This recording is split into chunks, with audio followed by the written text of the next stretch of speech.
선의에 기댄 가짜 평화는 신기루에 불과합니다. 적이 넘볼 수 없도록 우리의 힘을 키우는 것이 평화를 지키는 유일한 길임을 인류 역사가 증명하고 있습니다.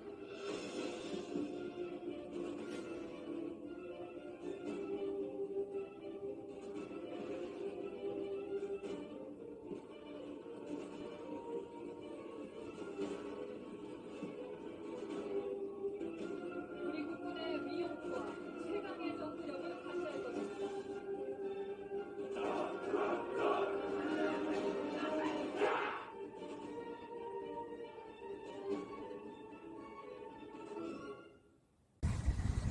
아직도 부족한 것이 있습니까? 나는 교만에 빠지면 안 된다는 거예요.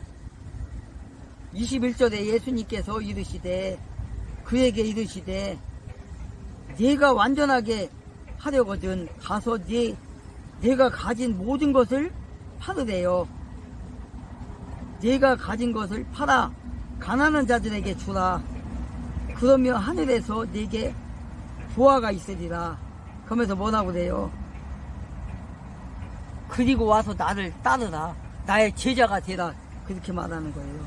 그 21절에 청년이 많은 소유를 얻었으므로 말씀에 불순종하고 떠나갔대요.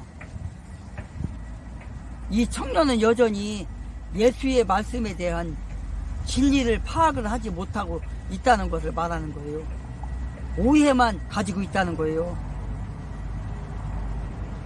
청년을 향하여 예수님은 뭐라고 그래요? 나를 따르라. 너의 모든 재산을 팔아서 가난한 자들에게 주고 이제 나의 제자가 돼서 나의 길을 따라오라. 기회를 준 거잖아요. 기회를. 구원받지 못하고 지옥에 갈 그 청년에게 기회를 줬는데 그 기회를 박차고 떠나갔다고 22절에 말하고 있어요. 근심하며 떠나니라.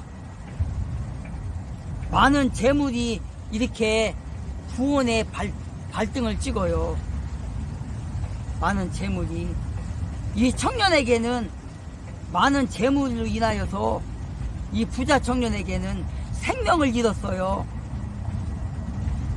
이 재물로 인하여서 구원을 잃었단 말이에요. 지옥에 갔단 말이에요. 나를 따라오너라 하는 그 말씀에 귀를 기울였다면 이 재물과 천국을 바꿨을 텐데 그렇게 못했다는 거예요. 21절에 예수님께서는 영생을 얻기 위한 조건으로서 절대적이고 철저한 자기 자신을 내던지는 것이 너의 구원이다라고 말씀하셨지만 이 부자 청년은 그 행동을 하지 못했어요. 이제 이 청년은 재물로 인하여서 명예로 인하여서 자기의 교만으로 인하여서 결국은 예수님을 떠나고 자기의 교만과 자만과 자기의 지식으로 인하여서 구원받지 못하고 예수님을 떠나갔습니다. 그 재물을 포기하지 못하고 철저하게 자기를 부인하고 자기를 버리고 자기의 재산을 버리고 주님을 따랐더라면 그거보다 더 많은 어린 아이와 같이 겸손한 마음을 가지고 예수님을 따랐다면, 순종했다면, 충성했다면 구원받는, 구원에 이르는, 하나님의 자녀에 이르는, 천국에 들어가는 그런 축복을 받았을 텐데, 그런 선문을 받았을 텐데 그러지 못했다는 거예요. 그래서 이 청년은 자기의 문제를 꿰뚫어 보지 못하고 그리스도인의 말씀을, 예수 그리스도의 말씀을 어기고 순종하지 못하고 떠났다는 거예요. 결국 예수님을 쫓아가지 못하고 지옥행으로 갔다는 거예요. 이 청년이 근심하면서 뒤돌아간 이유가 바로 뭐라는 거예요? 재물이라는 거예요. 많은 지식이라는 거예요. 그것 때문에 깨닫지 못하고, 그것 때문에, 재물 때문에, 지식 때문에 부모를 잘못 만나서 오로지 재산만이 살 길이다라는 걸 잘못 배웠기 때문에 예수님 앞에 순종하지 못하고 예수님의 말 앞에 자기 자신을 내려놓지 못하고 결국은 떠나갔다는 거예요. 23절에서 보니까 그때에 예수님께서 자기 제자들에게 이르시되 진실로 내가 너희에게 이르노니 부자는 하늘의 왕국에 들어가기가 어려우니라. 내가 다시 너희에게 이르노니 낙타가 바늘길을 지나가는 것이 부자가 하나님의 왕국에 들어가는 것보다 쉬우니라 하시니. 25절 그분의 제자들이 그 말을 듣고 심히 놀라며 이르되 그러면 누가 구원을 받을 수 있나이까 하매 예수님께서 그들을 보시며 이르시되 26절에 예수님께서 그들을 보시며 그들에게 이르시되 사람들에게는 이것이 불가능하나 하나님께는 모든 것이 가능하니라 하시니라. 26절까지 23절 24 25 26절. 네. 23절에서 이 말씀은 뭡니까? 이 말씀은 가난한 자라면 누구든지 천국에 들어갈 수 있다고, 부자라면 어느 누구도 천국에 들어갈 수 없다는 그런 의미가 아니라는 거예요. 만일 그런 의미라면 다윗, 솔로몬, 아리마대, 요셉 같은 사람들은 또 많은 돈을 가진 사람들이라면, 많은 지식을 가진 사람들이라면, 많은 지식으로 인하여서 못 간다면 얼마나 억울합니까? 예수님은 그런 말씀이 아닌 거예요. 지금 서울대학을 나왔다고 해서 가난하게 산다고 해서 돈이 많다고 해서 지옥 가는 게 아니고 천국 가는 게 아니고 뭐라는 거예요? 권력을 가졌다고 해서 못 가는 게 아니고, 권력을 가졌다고 해서 또 지옥 가는 게 아니고, 예수님의 말씀은 그런 뜻이 아니라는 거예요. 실제로 유대인들은요, 돈에 대한, 물질에 대한 축복을 많이 받은 사람들이에요. 부자가 영생을 얻을 수 있다는 것을 기대하는 사람들이에요. 그게 어디를 보면 알 수 있어요? 아브라함, 야곱 보면 알잖아요. 하나님께서 뭐라 그랬어요? 아브라함에게 너희 친척 본토를 떠나 내가 인도하는 가나안 땅을 들어가라 하면서 모든 땅을 너에게 주겠다 하셨잖아요. 부자가 되게 하겠다. 야곱에게도 부자가 되게 하겠다. 그래서 야곱에게 많은 돈을 줬잖아요. 많은 돈과 자녀들의 붓을 줬잖아요. 하나님은 돈 때문에 재산이 많아서 지옥 가고 재산이 없는 사람이 구원받는, 그렇게 말씀하시지 않았어요. 많은 물질을 줬단 말이에요. 그런데 그 물질을 받아서 그 물질을 가지고 나만을 위해서, 나의 욕심만을 위해서, 내 재산 불리는 것만을 위해서 쓰면 안 된다는 거예요. 다다익선이지만 그 물질을 나만을 위해서 쓰라는 게 아니라 하나님께서 우리 인간에게 돈을 준 거는 아브라함에게, 야곱에게, 이삭에게 돈을 준 거는 그 돈을 가지고 하나님의 사업을 하라는 거예요. 너만 잘 먹고 잘 살라는 게 아니라 지금도 마찬가지잖아요. 이 부자도 마찬가지인 거예요. 이 부자가 재물이 많아서 지옥 간 게 아니잖아요. 예수님의 말씀을 어긴 게 아니잖아요. 교만 때문에 그렇잖아요. 자기의 지식 때문에 그렇잖아요. 잘못된 지식. 그 이유는 바로 그겁니다. 재물로 천국에 들어갈 수 없다는 것을 얘기하는 거예요. 가난하다고 지옥 간다는 게 아니란 말이에요. 이거는요. 재물에 많고 적음이 아니고 재물에 없고 많고가 아니라는 거예요. 이 말씀은 하나님이 축복하심을 증명해 주는 것이 바로 그것이 바로 믿음이라는 거예요. 재물이 많건 적건 가난하게 살던 부자도 살던 그건 상관없이 뭐라는 거예요. 구원받는 건 믿음이자 아까 우리 읽었잖아요. 로마서 1장 16절 말씀. 오직 구원은 믿음으로 말미암아 받는다고 했잖아요. 이 청년이 부자라서 구원 못 받은 게 아니라고요.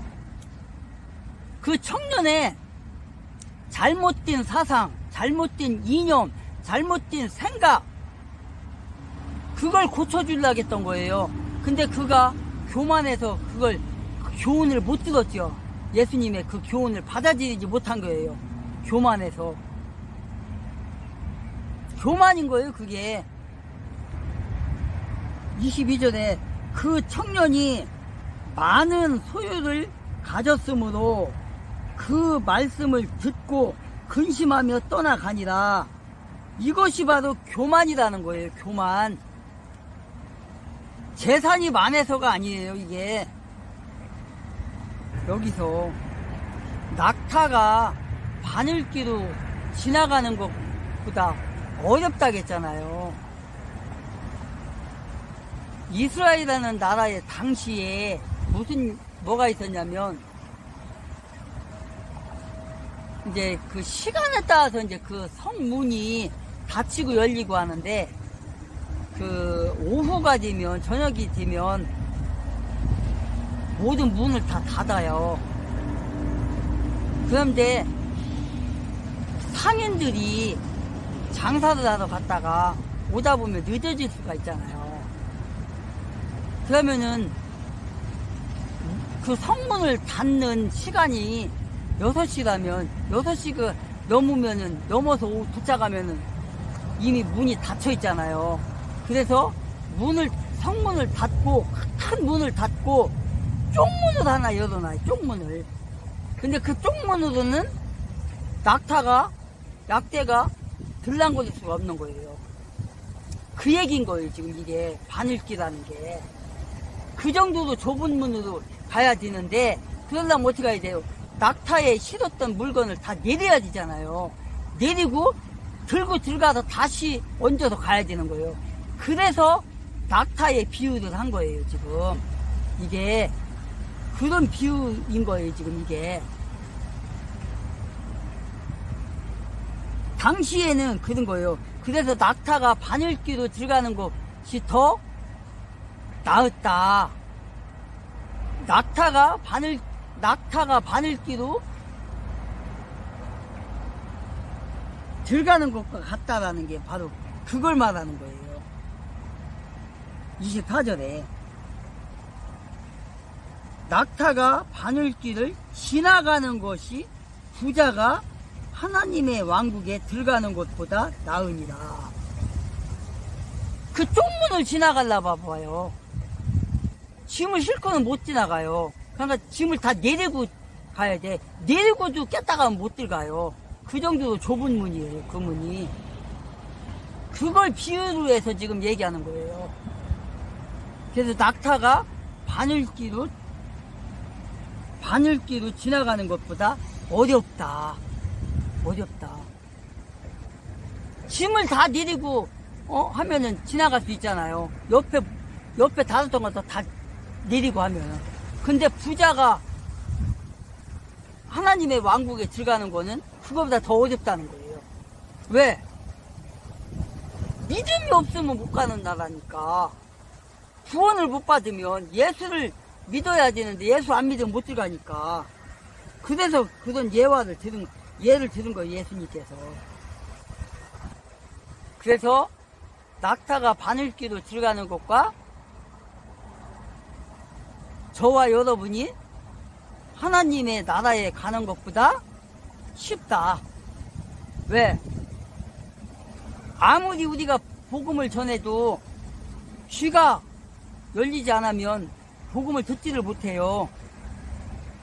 아무리 예수를 믿어야 구원받는다, 천국에 간다 해도 아무리 외쳐도 이 세상에, 지구상에 대한민국만 따져도 3분의 1이 안 돼요, 구원받는 사람이.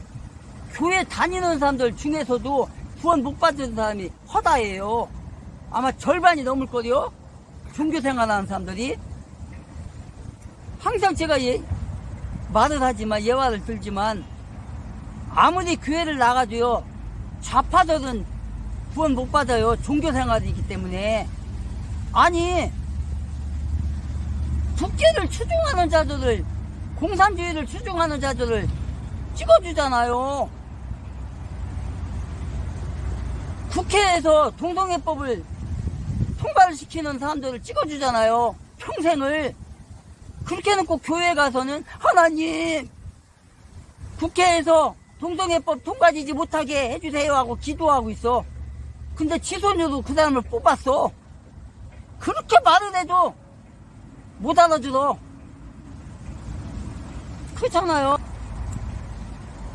우리 지방에 목사님들이 전라 사람도 있고요, 좌파도 많아요. 이 사람들이 투표 때마다 더불어당을 찍어요. 그렇게 해놓고 지방에 와서 교회에서 기도할 때 뭐라고 하는지 알아요? 하나님, 지금 국회에 동성애법이 이런 게 올라가 있습니다. 이거 통과 안 되게 해주세요 하고 기도하자고 기도한다니까? 이게 얼마나 어불성설이에요. 지손으로 국회의원을 뽑아놔, 지손으로 구의원을 뽑아놔, 구청장을 뽑아놔. 근데 그 사람들이 가서 차별금지법이라고 하는 그런 걸 다 발의를 해서 다 통과를 시켜. 악법을 막 통과를 시켜. 그런 걸 통과 안 되게 해달라고 기도하지. 그럴 때마다 화가 나요, 나는. 기도도 인도 안 치는 목사님이, 난 목사님도 아니라고 생각하는데, 목사 취급도 안 하는데, 기도 인도할 때 뭐라고 하는지 알아요? 지금 국회에 이런 것이 올라가 있습니다. 동성애법이 올라가 있고요. 또 뭐가 올라가 있고 뭐가 올라가 있는데, 이거 통과되지 않게 해달라고 우리 기도합시다. 하나님한테 아립시다 이래요. 근데 그 사람 좌파요. 오로지 더불어당만 찍는 사람이야. 얼마나 웃겨요, 이게. 지금 그 얘기인 거예요, 이게요. 이게. 예수님의 비유가 그거예요, 지금. 예수님께 그들에게 이르시되, 사람들에게는 그분의 제자들이 그 말을 듣고 힘이 놀라며 이르되, 그러면 누가 구원을 받을 수 있습니까?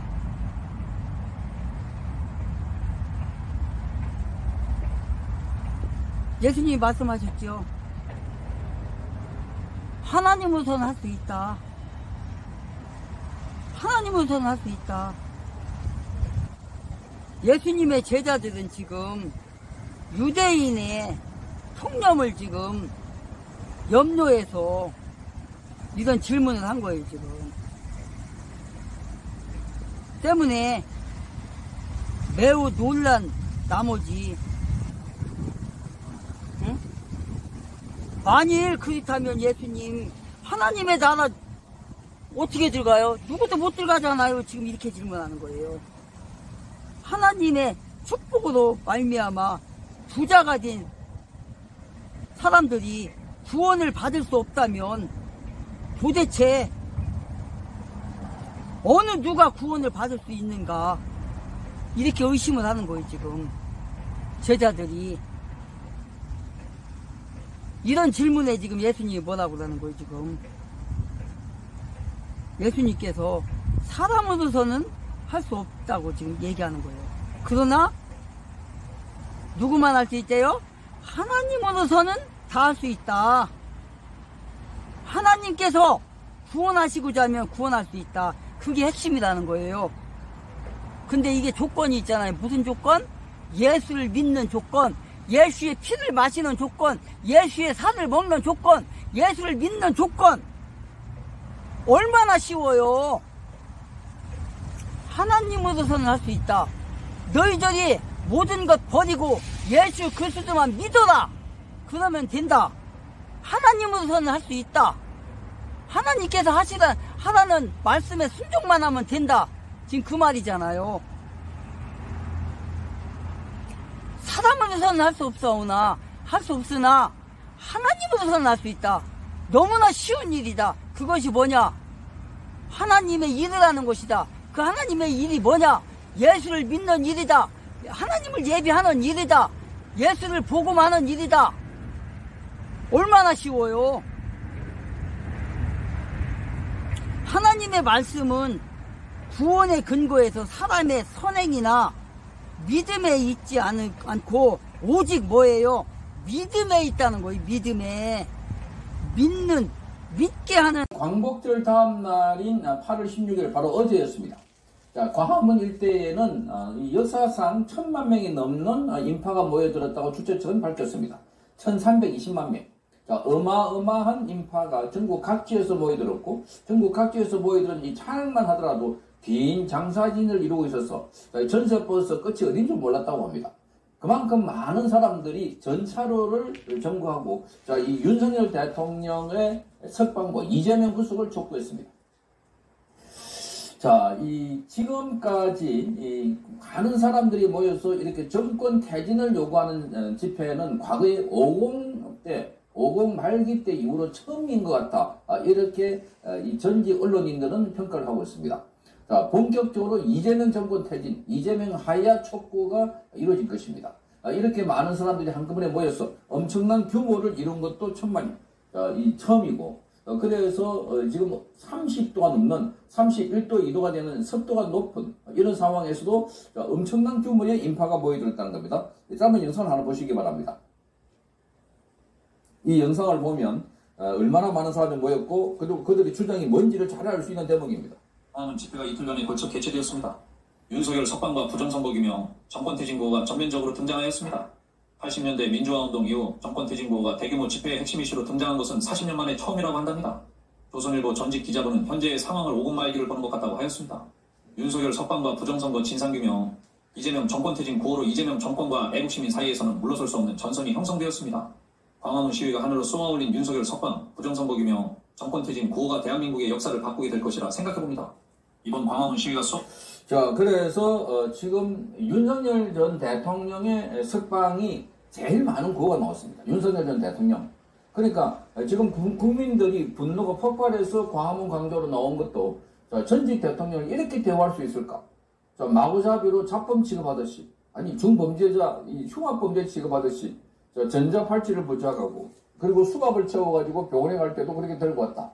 무엇보다도 사람을 끌어내리려고 의자 통째로 차량에 태우려고 하다가 의자가 빠지면서 엉덩방아까지 찍는 끔찍한 이런 일들. 그런 상황에서 김건희 여사에 대한 구속영장을 청구하고, 윤석열 대통령은 바로 끌어가고, 이런 게 바로 특검의 포갑정치, 특검을 앞세워가지고 이재명의 포갑정치다 하는 겁니다. 여기에 국민들의 분노가 폭발했습니다. 국민들은 제일 많이 외친 게 윤석열 석방하라, 윤석열 석방하라. 윤석열 석방이 제일 많은 구호였습니다. 그리고 이재명 퇴진이 같이 이어지는 구호였습니다. 이재명 퇴진. 그래서 지금 40년 만에 처음으로 정권 퇴진 구호가 이렇게 많은 사람들에 의해서 나왔다. 자, 이 광화문 광장 일대에서 서울역까지 쫙 이어지는 이 거리는 사람들의 인산인해를 이루었고, 이 사람들이 그야말로 윤석열 대통령과 이재명 축출, 자, 이것을 동적으로 보고 이재명을 물러가고 윤석열 대통령을 구해야 된다. 자, 이렇게 되어 있습니다. 이게 대한민국의 국민들입니다. 자, 그리고 또 하나 나오는 게 부정선거를 규명하라 했습니다. 부정선거. 자, 이 부정선거 운동은 그동안 시민단체들이 지난 2020년부터 해서 쭉 이어져 왔습니다. 자, 그러니까 무려 5년, 6년 이런 식으로 부정선거 관련해서 관련 증거, 자료 수집하고 책을 내고 영화를 만들고 다큐멘터리를 기획하고 엄청난 규모의 노력을 해서 과학적으로 접근을 해서 관련 증거를 찾아왔습니다. 윤석열 대통령이 비상기업을 한 것도 바로 부정선거를 규명하기 위한 것이었습니다. 그런데 대한민국은 어제 이 집회가 아무 일도 일어나지 않은 것처럼 언론들이 거의 입을 다물었습니다. 주요 언론들이 그냥 광화문에서 한 구석에는 이런 집회가 있었고 반대쪽에는 윤석열 대통령을 규탄하는 집회가 있었다. 김건희 윤석열 빨리 처벌하라. 뭐 이런 규탄 집회와 더불어서 나란히 이렇게 배치하는가 하면은 아예 보도도 하지 않는 언론들이 많았다. 이러니 지금 1000만 명 가까이 왔다고 하는데 주최측은 1320만이라고 했습니다. 자, 이 대구에서 80대가 넘는 버스, 자, 울산에서 30대가 넘는 버스, 이렇게 와서 많은 사람들이 모여서 윤석열을 석방하고 이재명을 후수하라고 외쳤지만, 자, 보도를 하지 않고 있는, 제대로 보도를 하지 않고 있는. 정말 기가 막히지 않습니까? 대한민국 상황은 이걸 보면은 언론이 죽었다는 걸 알 수 있습니다. 자, 이렇게 많은 사람이 몰려왔으면, 자, 그 앞에 있는 채널A나 또 TV조선, 조선일보, 동아일보는 자, 그야말로 이 사람 규모를 보면 엄청난 규모이기 때문에 기사를 상세하게 쓰고 상세하게 보도를 해야 되는 겁니다. 그럼에도 불구하고 이들은 주망안산식으로 하거나 아예 보도를 안 하거나, 자, 이래서 지금 대한민국 언론은 죽었다 하는 겁니다. 거기 기자들이 눈을 떠 있으면, 야, 이렇게 어마어마한 사람들이 왔습니다. 이게 뉴스가 아닙니까?